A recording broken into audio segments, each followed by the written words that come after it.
And we move on swiftly to the next one, which is the second, what we call disruption, something that is happening that will have a strong impact on the whole responsible sourcing world, so to speak. And that is the Green Deal that was put forward by the European Commission late last year. It has been kind of in its implementation route. And there are, of course, certain things that happened from December in 2019 when it was officially announced and published to what's happening right now. So reality has been kind of a disruption, as it were.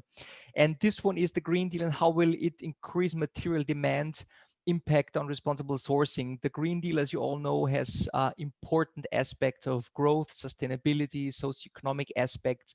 It also is driver for green or more sustainable innovation, but that increases demand. And the question is, how can we source responsibly in that context? And this is what the next session will be all about. It will be moderated by Per Storm. Per is the General Manager and Managing Director of EIT Raw Materials North, and he will introduce you to the speaker and the panelists. Per, I'll hand over to you for the next, again, 40 minutes or so. Thank you very much. Thank you very much. Thank you very much, Gerald, for introducing me. And thank you very much for inviting me to moderate this very interesting panel on how will the increase in material impact on responsible sourcing. With me in this panel, I have three excellent speakers. First, we have the introductory speaker, Sophie Chung, who is presently the Director of Industrial Analysis of Skarn Associates.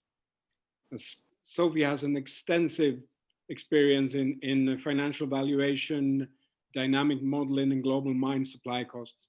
She has been the principal copper analyst at Rio Tinto, and she's also worked for Wood Mackenzie for quite a while, and also an equity research in Desjardins Capital Markets. So I'm sure Sophie can give us a broad background on this. Partner with me in this panel is also Augustus Gus McFarland. He's the Vice President and Head of Extractives of Verisk Maplecroft.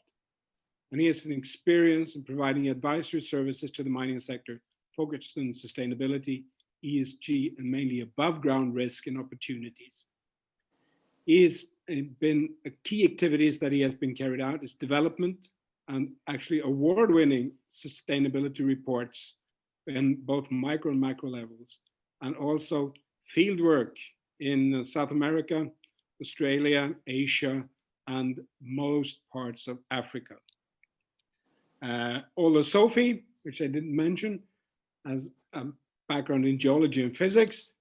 Gus is an international law major, and he has a degree from St. Andrews in Scotland.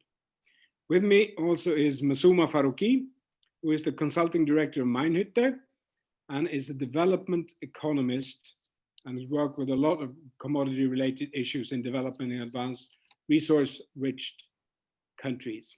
So for the next roughly 45 to 50 minutes, we will discuss how will responsible sourcing and the Green Deal go together.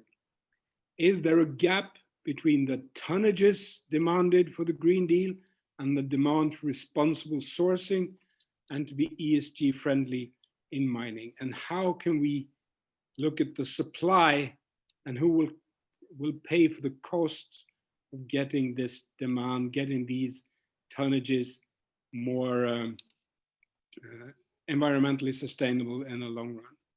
Now, Sophie will introduce a few slides. So without further ado, Sophie, over to you. Thank you so much for the intro. Just waiting for the slides to come up on my screen.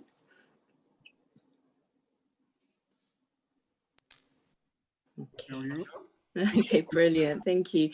So, as the world moves to transition to carbon neutral future and to responsible sourcing of commodities, there is expectation that we're going to need new mine supply to meet that new demand, but also increasing pressure that that material needs to be extracted responsibly. And this whole presentation is about, well, is the mining industry ready for this? I'm going to tell you my conclusions up front.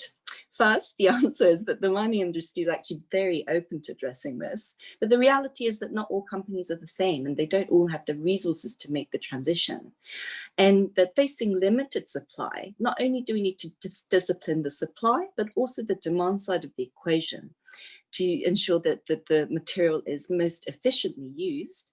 And then that actually more than ever before, we're going to need support from policymakers to really push cross-sector collaboration, because mining is a long-term story, and just driven by economics and price is not enough to make long-term lasting changes that support all aspects of a mine life cycle. So if we move on to the next slide, please.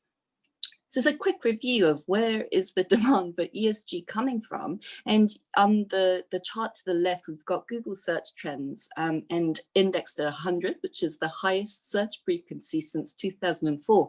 You can see how popular some certain phrases have been. For example, sustainable development goals. And here I point out that actually, while the world has, particularly since 2015, when the UN adopted the 17 sustainable development goals, the world has become more and more interested in this. But I might point out that actually the mining industry has been disclosing very good ESG metrics since middle of 2000, sometimes even before that. And they've been proactively setting goals for themselves for decades. So you could argue that a lot of us are quite late to the party. But the key problem is that although they disclose the ESG metrics, how do you quantify that and normalize it so that you can compare mines to mines and companies to companies? And just to prove my point here, the diagram on the right is actually from an academic paper where it compares for the same company, you have multiple ESG ratings. And this is because there's such a variance in how do you weight the different risks, and how do you quantify? Not all these measures, metrics have been quantified. So if we move on to the next slide, please. How can we measure the ESG metrics? And at Skarn Associates, our goal is to measure, but not only measure the metrics, but make them comparable, build a standardized framework so that we can compare assets to assets, companies to companies, and not just for now, but also to be able to model these metrics into the future based on the production fundamentals, so that we can really track company targets and where assets are going and how they're going to get there. Just as a quick summary, you can see that we've got the 17 sustainable development goals here. And for each of the segments, there is actually quite clearly metrics that are measurable. You can quantify them. And in red, these are the metrics that at Skarn we're looking at right now. And the blue metrics, we hope that we'll have a global coverage very soon for the commodities that we cover. So if we move on to the next slide, please. So the point is that there is plenty of data available, but first we must normalize it at the asset level. My first point is that like-for-like comparison is absolutely key. What do I mean by that? Is that we have to, for example, if we're looking at GHG emissions, we have to look at it from the mine all the way to the first saleable product. So not only are you just looking at scope 1 and 2 of the mine, but also the freight and the downstream that you absolutely need in order to make that into saleable product that can then be consumed by the demand sector. And when we put it into a context like that, so from mine gate all the way to saleable product, you can also then start comparing commodity against commodity. And then you can immediately see on the chart to the top right that for each commodity, the key drivers are very different. So for example, metallurgical coal is driven by fugitive emissions at the mine. Iron ore is a freight story, and copper is a combination of scope 1 and 2, so mine fleet and consumption of electricity at the beneficiation plant. Now, a lot of the focus is on the environmental metrics, in other words, carbon emissions, water consumption, that sort of stuff. And they are definitely the most measurable, but S&G, even though they're harder to interpret, all three must absolutely be taken into account to assess an asset or a company. And finally, we must look at these metrics on an asset level and not on a company level, just because, good performance performers and the bad performers, they just get hidden away behind a corporate average. And that's why actually the market, to a certain extent is struggling to compare them. And just to make a point about, the different scopes. So talking about GHG emissions, we talk about scope 1 and 2 at the mine site. And we have to remember that the mining companies, even if they want to go carbon neutral tomorrow, they are limited by their dependence, for example, on electricity that's supplied by the grid, for example. And in order to then move away from dependence on diesel-powered fleet, you need access to clean electricity. So these are transitions that are possibly long scale, and they're going to need collaboration with other sectors in order to execute this. Okay, just a note that you can see on the bottom left chart there, we show where all copper mines sit globally in terms of their emission intensity. And I had an interesting feedback from a contact of mine that said, we don't care where we sit because we know where we need to get to, that's carbon neutral. And you can see that, for example, Escondido, they're going to be transitioning down the curve because they're switching to renewable power in the next several years. Okay, so if companies are aspiring that they've got a clear goal, they need to get to carbon neutral, how are they going to achieve this? Next slide, please. Okay, so the point to this chart is that miners are price takers, they're not price setters, and they're ultimately driven by supply and demand economics. And an ability for a mine to implement changes, it's entirely dependent actually on mine economics and also the company financials. The issue is that a lot of the step changes that are required at the mine in order to go carbon neutral, for example, they're requiring investments that are not necessarily IRR, positive, some maybe neutral, some negative, or some have long-term payback. And also that supporting technology, it's not commercially available to all the mines yet. And what I'm trying to show in this chart here is if we look at emission intensity, for example, divided by market cap of the parent company, then you can see there's a big discrepancy. And I'd like to categorize how we can view mines or companies using a tier-based system. So tier 1, you're looking at assets with long mine lives, high profitability, and these are able to self-fund innovative large-scale projects. Then you've got tier 2s, you've got a medium mine life, medium profitability. So they have access to smaller, more modular projects that are commercially available, but they could really benefit from third-party collaboration. And then the tier 3s, the short mine lives, the low profitability, they're going to struggle. So they absolutely need the most support. And the point is that in a supply-restricted environment, you can't just pick the good performers and say, we'll just go with you, because the thing is all of the supply will get used up in a supply limited environment. So the question actually becomes, how do we help the entire supply chain transition to carbon neutral? Next slide, please. So just to bring it all together, that at the beginning of this conference, Masuma and Andreas highlighted that this is a global question. And as I've said before, the mining industry transitioning whether to carbon neutral or to make any other sustainable change, they cannot do it alone. So we need them to collaborate with power providers, for example. Investors and financiers, we need to make sure that funds flow, not just to the good performers, but also, more importantly, that the funds flow to the bad performers as well, to be able to support this transition. End users, in a limited supply environment, we need to make sure that the material ends up in greener products, in the green sectors. And this is actually where the policymakers hold the key. And 3 points on this. First of all, to make sure, how do we make sure that finance is available to the entire supply chain, regardless of their positioning today? Because without money, they can't make the changes. Secondly, step change technologies, which are absolutely required. How do we ensure that this is is accessible to all tiers of assets. And thirdly, not just to discipline the mines, but as I said, to the end users, how can we make sure that the commodities flow to the green products and the green sectors? This is where policymakers and governments can really, really help out, in my opinion. And so yeah, that's the end of my presentation. And I can hand this back to Per. Thank you. Thank you very much, Sophie. That's been a very clear and very good presentation. Now I'm going to turn a little bit to Gus McFarland of Verisk Maplecroft. Are you with us, Gus? Hi there, Per. Yes, can you see me and hear me? Nice to see you. Likewise. Thank you. You recently wrote a sort of a white paper where you touched upon a lot of the issues with ESG metrics. I'll come back to that in a few minutes, but I'm first going to ask you a question. Sophie mentioned the word discipline right towards the end of her discussion. And do you think there is a way to sort of discipline both the demand and the supply?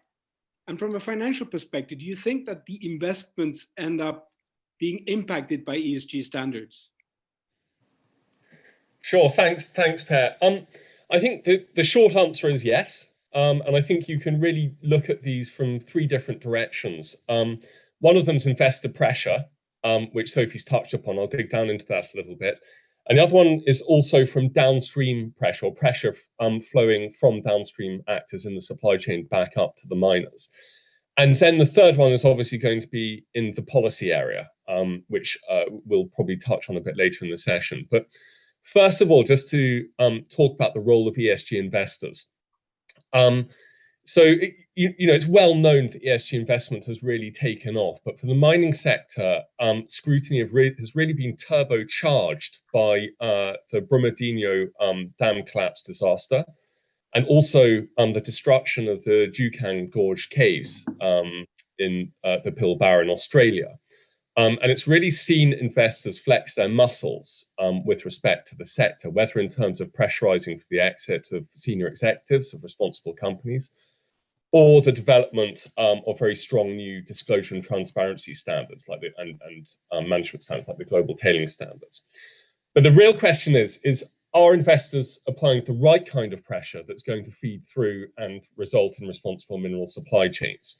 And I think the reality is that this is a work in progress and still developing. The fundamentals are there, there's still some development to do. So for example, there tends to be an overfocus on the E and the G parts of ESG because they tend to be, let's say, more conventional and easier to measure as well. The social aspects sometimes get neglected in that equation. That was one of the accusations in relation to the Juukan Gorge destruction as to what might have fallen through management's radar. The issue of granularity is incredibly important. Sophie touched on this, that it tends to be group level analysis, which can hide a multitude of sins at asset levels. And the reality is that ESG risks tend to manifest at the asset level. Similarly, if you're looking at a responsible supply chain, it's no good knowing the group level performance of the company. You need to know which operation it came from and what were the associated negative impacts with that operation, and thus the batch you were receiving as well. And then you've got some confusion even over what's meant by ESG itself. Are you talking about philanthropy, impact management, risk management, long-term value generation? So there's a lot of confusion out there, but also I think people realize there's confusion, and there are big efforts to clarify all of this down, which will ultimately result in more effective pressure. On top of this, ESG investors tend to be fairly opaque in how they use some of this data. And Aidan Davey of the ICMM earlier in the year noted that this makes it very hard for operators to then respond to these market signals, much as there may be appetite to, and much as they realize it's in their interest to do so. So in short, I think on the ESG investment side, things need to become much more focused in terms of definition of what's being looked at and standardization of definition of what responsible sourcing is. More focused on sector-specific issues rather than trying to apply generic frameworks on them, and more granular as well. And I think it's also worth noting that most of this investor focus is actually on companies or mines' own operations, not necessarily on downstream manufacturers responsible on minerals chains as well. So there's something of a blind spot in that area. That does look like it's changing a little. Some of you may be aware of a PRI briefing entitled Drilling Down into the Cobalt Supply Chain in 2018, and an accompanying statement on investor expectations on the responsible sourcing of cobalt, which was signed by 46 investment houses. And so this might be an early sign that actually they're going to want to start looking at companies' indirect impacts rather more. And I do think the energy transition is certainly putting that on the radar for the energy community, for the investment community. And then very briefly, we just look at some of the pressure coming from downstream actors. It's one thing for miners to demonstrate their ESG credentials. It's another thing for downstream actors to prove that the supplies that they buy have strong ESG credentials. And the key issue here is really going to be around not just measurement of ESG performance, but traceability and even understanding where some of these supplies come from. And a lot of you will have seen some of these challenges in relation to, for example, conflict minerals and cobalt currently. And if these efforts to expand to cover other commodities and other issues, that's going to be present similar challenges. And I think in that place, the kinds of solutions you're going to be looking at are smelter certification of the kind that the RMI has been involved in, the closer integration and simplification of supply chains, and then also, of course, the potential application of blockchain technology, which a lot of people are excited at the prospect in terms of offering transparency around supply chains. But I think there are still certain challenges on the smelter side because it still has to have the information physically attached to the batches of minerals that we're looking at. So that's possibly more an aspiration at the moment and something to have an impact in the future as well. Thank you very much, Gus. I think it was an extensive and very good answer to the question. If you have any question to either to Sophie, Gus, myself, or Masuma, please do so in the chat room and we'll see if we can pull them up later in the session. Now you touched a little bit on I'm going to keep you for a couple of minutes more. You touched a little bit on granularity of the data. And you also, and Sophie touched upon the inconsistency in assessments. And I saw you also touched upon that in the white paper, together with the data quality. Or you used another term, but that's essentially what I read into it when we come to these things. Could you expand a little bit on that and see really how realistic the impact of this is when we come to the actual data? What could we improve the data quality in some way to get more consistent assessments? And in what way? I think so. I think, Lucas, a rather abstract answer goes back to this point that is everyone trying to measure the same thing? If you say ESG to one person, particularly at a macro level, what they actually hear is carbon and climate change. If you say it to someone in certain parts of the world at an asset level, what they're going to hear is social license to operate and community impact. So I think there is no definitive definition of what ESG is at the moment, or what people are trying to achieve by it. Ostensibly, a lot of ESG investors want to understand what the risks are to their investment and long-term value generation. But in reality, you look at a lot of the indicators which are being used, and that's not necessarily what they're actually measuring. And I think partly because a lot of this has grown up organically over time. And I think the moment is now ripe for a conversation of, what are these risks? And what are the metrics that specifically relate to these risks as well? And to kind of cut through that definition issue a little bit. I think second of all, it's one thing to look at standardization of data, and it's a lot easier in the environmental realm than it is in, for example, the social realm, where you're dealing with fundamentally more qualitative kind of performance aspects, and also, let's be honest, human aspects, which often can't be measured using numbers. But it's also to understand the context in which performance is taking place. If you're trying to measure risk, how much water you consume, for example, doesn't actually tell you that much. So if you have two mines and they consume the same amount of water, do they both face the same level of risk if one is based in Chile's Atacama Desert and the other one is based in tropical Ghana, which experiences a heavy rainfall on a year-round basis? So without that contextualization of the risk. I think, again, people are going to be firing off in different directions, and also, on the one hand, understanding how much water is consumed, but not necessarily what the ESG risk is to the investment. Does that make any sense? Absolutely, absolutely, it makes sense.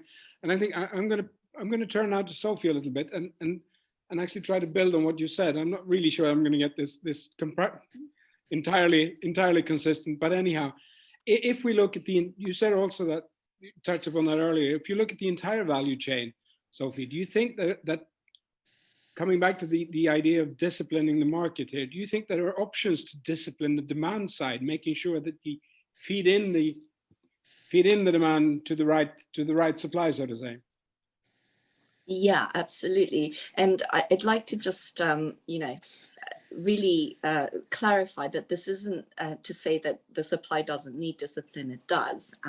But the point is that we're looking at a restricted supply environment. And so the whole question about disciplining demand is making sure that the material is used as efficiently as possible. And I think that, some people, there's various sort of measures that are being talked about, like, carbon tax or the green premium. And just touching on the green premium, I think that this, it's just stepping back. What is our goal? It is to have steady, long-term supply of responsibly sourced material, but to ensure that it's readily available for the right products for the right sectors. And this is, in an environment where supply is restricted, asking the end users to pay a premium for a green source of material, this only makes sense if you've got abundant supply, because you're essentially penalizing the bad performers in the supply market and then rewarding the good performers. However, supply is not abundant. And so actually a green premium puts more pressure on manufacturers or the individual consumers that are trying to do the right thing. So for example, an EV that uses relatively cleaner nickel in their batteries, why should this be more expensive than an EV that doesn't? Because ultimately a green premium is going to be paid by someone, whether the manufacturers or the individual consumer. So what if we were to ask the question, well, what if the premium is to be paid by end users whose products are not green and, so whose products do not support the green transition? And I would argue that actually this approach is the most obvious option in the supply restricted market. And then secondary materials as well, you can also encourage this by identifying particular sectors that are well suited to circular economies and making sure that recycling is optimized, and this is typically for products with shorter life cycles. So you're basically, what you're saying, that we're turning this premium pricing on its head, saying that we shouldn't pay premium pricing. It's the ones that do not use sustainably sourced material that should pay a premium penalty rather than a premium, or a penalty pricing rather than the premium pricing. Yes, I think that's a very interesting idea, and I'm going to test something with you, and also that Gus mentioned the traceability issue that comes up when it comes to this. You mentioned the blockchain technology and the problems with smelters. And I think those are real problems. And I don't think we should get caught up in the technological solutions of traceability, rather what we're going to use the traceability for. How are we going to do this as an idea rather than there's been a tendency to jump to the technical solutions here, which is not necessarily the best way of doing it. But I'd put the question to both of you. Do you think that we will see some form of certification coming up? There are tendencies to this. Within the 80 raw materials, we have the Sera project. I recently noticed that there's a copper mark. Do you think that this will be more prevalent? Do you think that it will, in the end up in something that more or less gets accepted by everyone? Gus, you go first. You're muted, by the way. There we go. So just to sum up, the question is, do we think certification is likely to play a solution in this? And do you think there will be more or less one certification that will be the one that is mostly used? Or do you think that there will be, as in many cases, several types of certifications, even country-wise certifications? Right. I think first of all, look, certainly I think they're going to be part of the solution. As you've mentioned, there are some quite good precedents already in place, and a lot of the thinking and challenges have already been quite well thought through. And I'm sure you, like I, have seen the rise of commodity-specific certifications already, and the copper mark was certainly one I was going to mention there. I think that given the differing geographies in which some of the commodities are from, and also some of the differing challenges that they face, whether it's differing performance around energy consumption, if it's about the human rights records of where many of these resources and reserves are located, so cobalt comes to mind, for example, or the kind of energy intensity. So we look at things like aluminium. It could be pretty hard to get a one-size-fits-all certification across all commodities, would be my suspicion. Having said that, I do think certification for those who can afford it, and I think there are some questions here around actors in the value chain and their ability to meet these certifications, and the costs involved potentially, will form part of the solution, but it still is going to have to get past that smelter problem. I know we don't want to get bogged down in that, but at least at let's say at a supply level, I think it really does offer a big solution, and probably the closest we've got to a universal certification or quasi-certification would be something like the ICMM performance expectations. And of course, now that those have more teeth and kind of asset level auditing and assurance requirements attached to them, I think that's a really important initial part of the kind of assurance chain that needs to move up past the smelters and into the downstream territory. But so much of this is going to rely upon the structure of that value chain, as to whether that value of that assurance can carry through. Thank you, Sophie. What are your thoughts on this certification and traceability issues? Yeah, well, I mean, certification, it's definitely a part of the solution. And I think that the trends indicate that we're definitely going in that direction. But I'd like to say that what are we certifying? Are we just measuring where the assets are today, and a part of that is you absolutely have to take into account the downstream processing side of things. So for copper, for example, you have to make sure that you capture what's happening downstream all the way to the production of the final metal. But just going back to, yes, you can measure where they are today, but what about certifying where they promise to go? And I think this is more important in a way, because again, in an environment where supply is restricted, sure, some demand users might say, well, we're preferentially going to go for the copper that's certified, at the best part of the curve. But the point is, supply is restricted, so the bad performers, their copper will also get used up. It doesn't matter in a way. I think what we really need to emphasize is to try and measure and review the targets and the assets are setting in place. And this is an interesting question, because if we're talking about carbon neutral, assets in Canada that rely on the hydropower, for example, or in the Central Copper Belt, this is not a reflection on the performance of the assets themselves. They're just benefiting from where they are located in this world. And so should you not be also focusing not just on the overall carbon footprint, for example, but to say, well, actually, this asset sits in the fourth quartile, but they've got real measures in place to change this in the next 5 years, 10 years, 15 years. And I think that's what's actually really missing in the market at the moment. And Per, if it's okay, just to add one other point. Sure, I mean, go ahead. To talk about this kind of cross-value chain aspect of maybe not certification, but assurance. I think that the product lifecycle analysis and the potential use of blockchain to, particularly in the realm of carbon emissions, for example, does have some significant scope and a potentially important role to play, particularly if you're getting into the area of demanding premiums, for example, amongst downstream producers. Now, I think hitherto, it seems that premiums have been slightly ephemeral. An awful lot of action that's taken place around mineral certification and transparency initiatives have been more about the exclusion of non-compliant commodities and thus their discounting.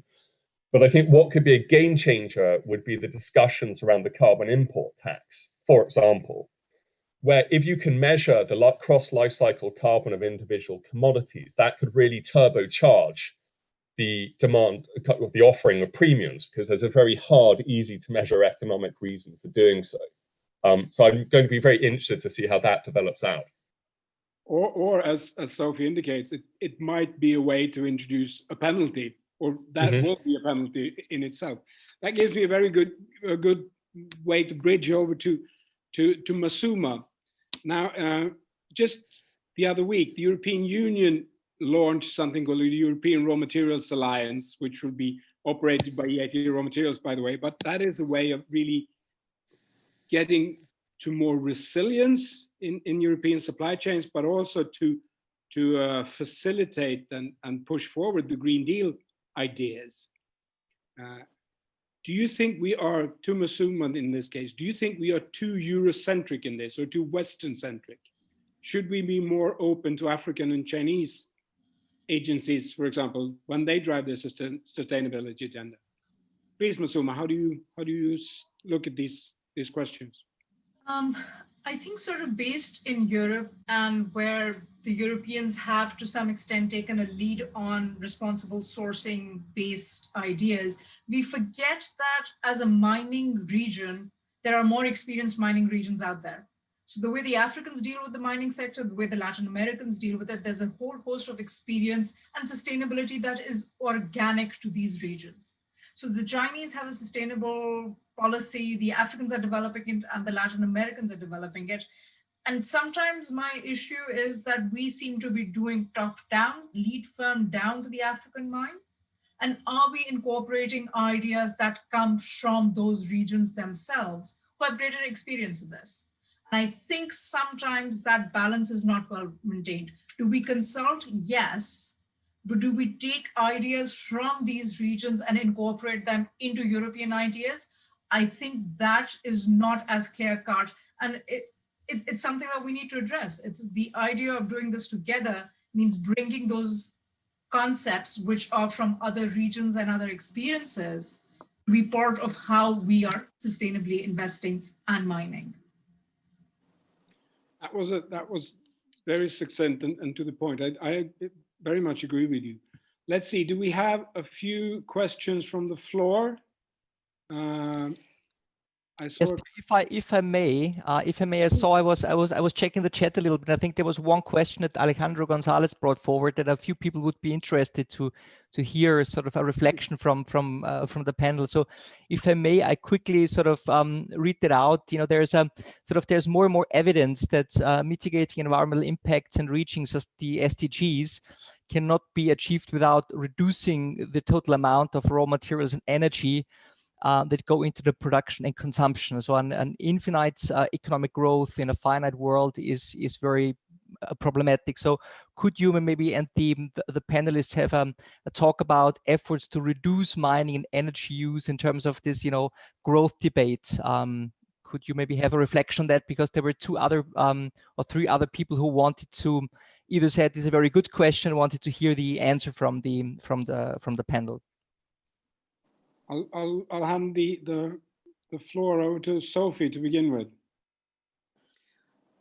Okay, so just could you just read, that was a long question, just to clear, is the question then that addressing infinite growth in a finite resource, how do we reduce mining or energy use? Is that right? That's right, yeah.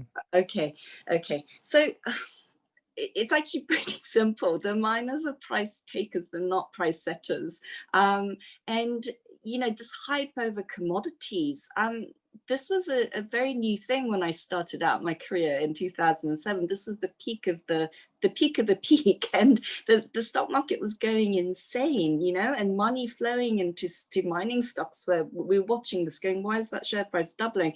The point is that the demand was there for it. And this brings me back to, yes, absolutely, you've got to work together to have responsible primary mining, but also then to encourage secondary recycling of minerals and things like that. And that also, it's not a complete solution, because recycling can also be very energy intensive. And I think that it was Alejandro who pointed out that recycling of e-wastes, for example, it can be actually pretty harmful to the environment and to the people. And so it's a collective effort, but this brings me back to the whole idea of disciplining demand. Ultimately, it's driven by supply-demand economics. And so you either get to a point where the sudden increase in demand asks for a sudden increase in supply, which makes the price shoot up, which then flows onto the consumers worldwide, and then demand naturally dissipates because of substitution and things like that.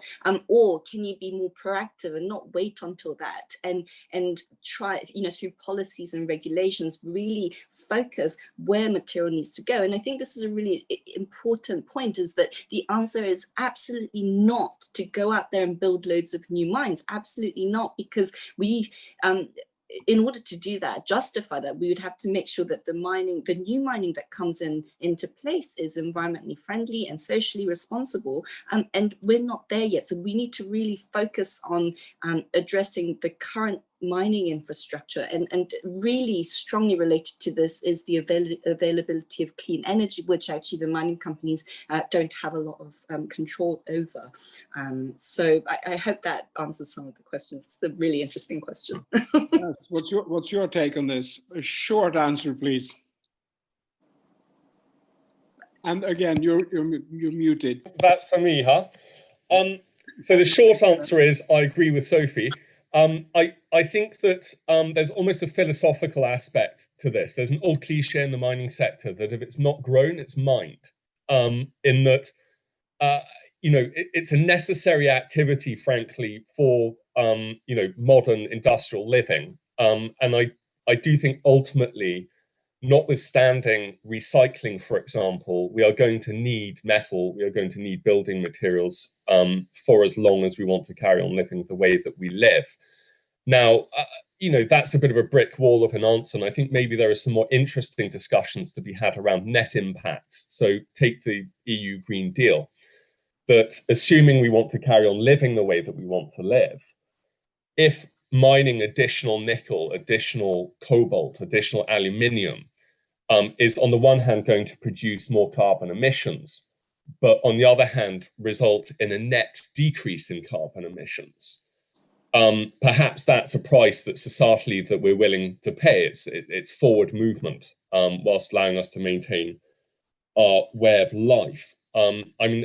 Aside from that, it's pretty hard to see that otherwise using, let's say, policy approaches like taxation, it's going to be pretty hard to actively manage that societal demand, which Sophie is talking about. Masuma, do you have any take on this? No, I think Sophie and Gus have covered that adequately.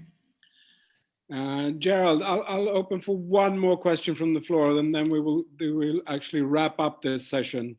Do you have anything that you think is particularly interesting that you picked up in the chat? Yeah, there's fairly long ones, honestly, which are hard to bring in right now, which I would not want to open. So I would rather give back to you, and maybe we're closing with a final comment from everyone, if I can suggest that, because I suppose that they're all interesting, as I said at the very beginning, but we may want to think about it a little bit more carefully and bring them into the event summary report. So maybe Perry, give over to you, considering the time, and do a closing. Thank you, and I also have got a bit of a hard stop coming on. So I'm going to give you a couple of minutes to give you the sum up of what we've seen so far and sum up of what you've seen in the discussion. So Sophie, please. Sorry, could you repeat the... Just to sum up, what is your main takeaways or your main giveaways from this right. hour discussion, short hour discussion?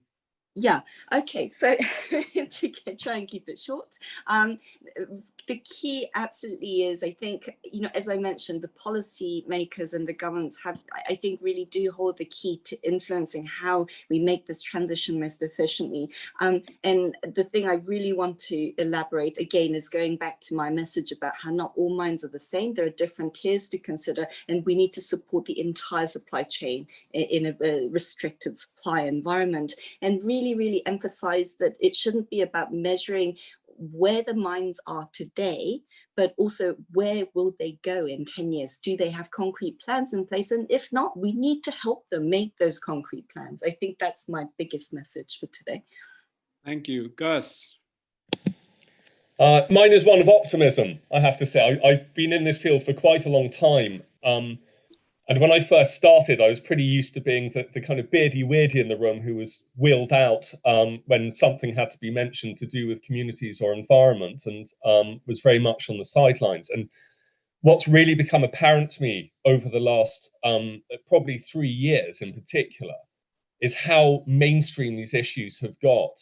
Not just for miners, many of whom have been dealing with this for a long time, but mining CEOs, who are increasingly the ones asking questions in this regard and looking at their own business models in this grander picture of kind of broader stakeholder sets, ESG impacts, risks, and the growth of ESG investment indeed. So I think in combination with that, and also the precedents which have been set and platform certifications which have been established around conflict minerals or around cobalt, etc., I think we're on a very positive direction of travel.